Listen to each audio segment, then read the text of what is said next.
So yesterday, Giorgia Meloni of Italy visited the White House, and of course, the woke lamestream media were waiting for their attacks, and they thought that they're going to get away with it. But the alliance and friendship between Meloni and Trump is extremely strong. So we're going to go through what happened yesterday in the Oval Office, because some of it was actually shown live. The rest of the clips were not repeated by the mainstream media. And it's important to kind of give you guys the actual facts of what happened on the day. First things first, when they were talking about the trade wars and everything else, the tariffs, the media were going around calling Giorgia Meloni a Western nationalist, whatever that means. There's no such thing as a Western nationalist. The whole point of nationalism is that you're supposed to be looking after your country. Italy first for the Italians, America first for the Americans. Now, you can have Western alliances, absolutely, but this is where they just went completely crazy. Let's watch this. The retaliatory tariffs that the European Commission passed and then suspended, are they still on the table if you cannot make a deal with President Trump? I'm sure we can make a deal, and I'm here to help on that. I cannot deal in the name of the European Union. My goal would be invite President Trump to pay an official visit to Italy and understand if there's a possibility when he comes to organize also such a meeting with Europe. I think the best way is that we simply speak frankly about the needs that every one of us has and find ourselves in the middle. That's useful for all. Somebody calls me such a Western nationalism. I don't know if it is the right word, but I'm sure that together we are stronger. And I have to find a way. I'm here to find the best way to make us both stronger on the two shores of the Atlantic. We're going to have very little problem making a deal with Europe or anybody else because we have something that everybody wants. You know what that means, right? We have something that everybody wants. We're going to have very little problem. Which is the military strength that the European needs and don't have. I'm going to show you the rest of this because it kind of escalated as it kept going. The next part was President Trump giving compliments to Giorgia Meloni and Italy and everything else that's been going on.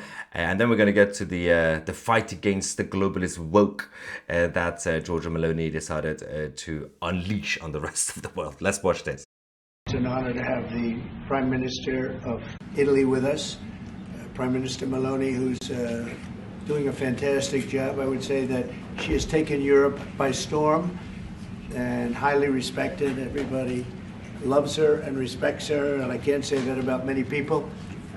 And she's become a friend, and we really have a great relationship between Italy and ourselves. And we talked about trade, we talked about many things during our luncheon, and she'll be saying a few words, but she's a very special person, and it's nice to have you with us. Thank you very much.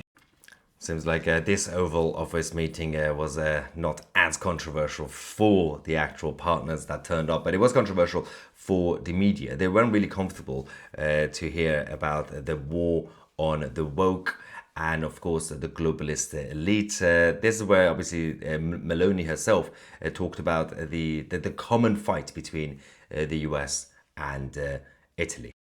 We both share another fight, which is the fight against the woke and ideology that would like to erase our history.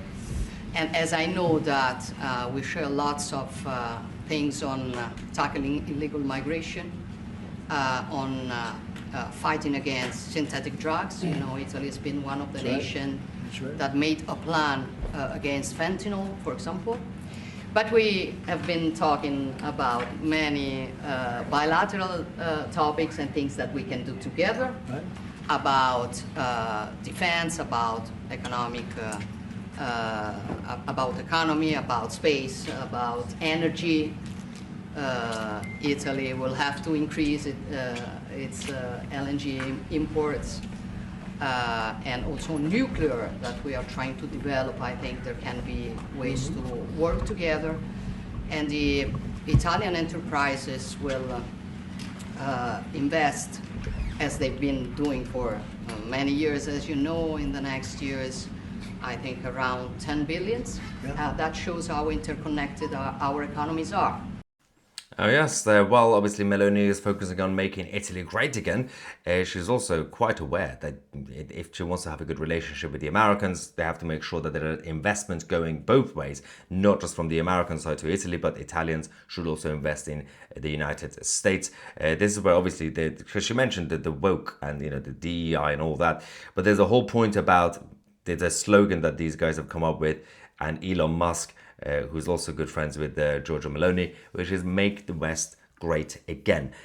After this part, which I'm about to show you, this is where the journalists decided to basically start attacking, saying, let's stir the pot. Let's basically say, President Trump, didn't you call Europeans parasites once? But first, let's go to the issue of the West and making the West great again. But at the end of the day, look, somebody calls me, I was saying it before, such a Western nationalism. I don't know if it is the right word, but I know that when I speak about West, mainly I don't speak about a geographical space. I speak about a civilization.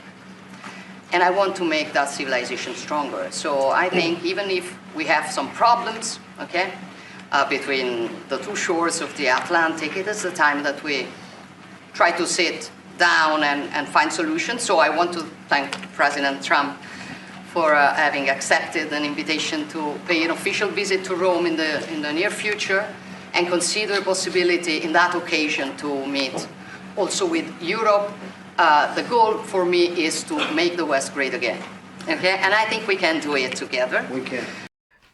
Every time she says things like this, the European Union have a meltdown, because Ursula von der Leyen, as the dictator of the European Commission, she's not happy about Meloni being the one essentially representing the interests of Europe. They don't like Meloni and they continue to clash, but she's the only one that Trump seems to listen to. So stop being stupid and use her. This is where the journalists were going around asking Trump, didn't you call Europeans parasites once? Sure about the definition of parasite or European. Would you say again that Europeans are parasites? I've never said. Would you say again that European. Europeans Have are you ever parasites? said that Yeah. Europeans are parasites? Yeah. Have you said it? No, I haven't said. I don't know. I didn't say it. I don't even know what you're talking about. Go ahead, please. Go ahead. You have discussed. No, wait. Next. Go. I love that. With all the recent Oval Office meetings we've had, especially with Zelensky and a couple of others, this was the exact opposite, because both of them were having each other's back. Meloni was supporting him and he was supporting Meloni, saying, well, against the media, and you have to unite against these idiots, because they want to completely divide and conquer. That's the point. They want to continue to stir the pot to ensure there is no friendship, unity or alliance between good countries and good leaders. Then obviously the discussion went around Europe in general, and this is what the president said. And I'm not a big fan of Europe and what they've done with immigration at all. And I think they got to get smart, because Europe is being very badly hurt by what they've done with immigration. Now, I'll say this, that the Prime Minister has taken a very tough stand on immigration. And I commented to her before. I said, I wish more people would be like you, having to do with that subject, but they're not. Europe is very important to me. Europe is very important to the world. I want Europe to do very well. I think they have to get a lot smarter on immigration.